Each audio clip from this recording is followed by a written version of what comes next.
My mom fears that I'm becoming a hoarder of Korean skincare products. Mama, remembering is the only chance that Asian women have at survival.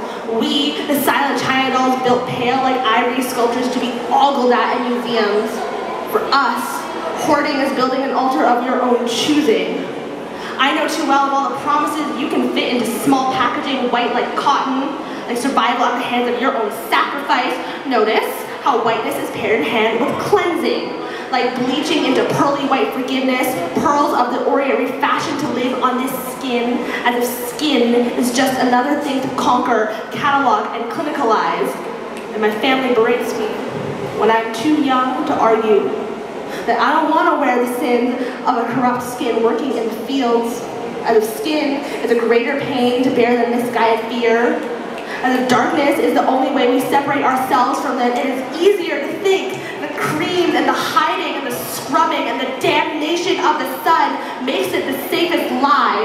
Whitening creams promise fluorescence as an artificial light, as in what moths fear, as if being the mantel place in the party but never a guest.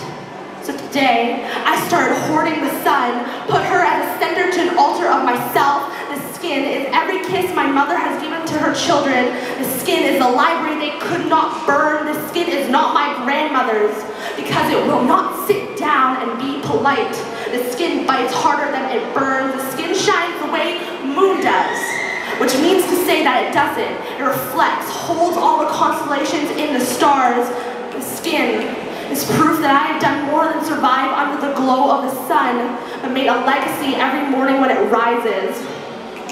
This skin pruned in the back of my baby sister who discovered the world through her fingers, and this skin wrinkled through my grandmother's fault line when she survived a genocide that did not speak her language, but wished she never bowed to a white savior like I did. The skin hugged my mother's swollen belly when she was pregnant, each stretch mark like a lightning bolt, like a hurricane I would become.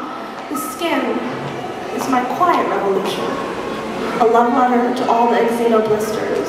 The skin holds no grudge for when I told it I would make it pretty, but tried to grind it into white.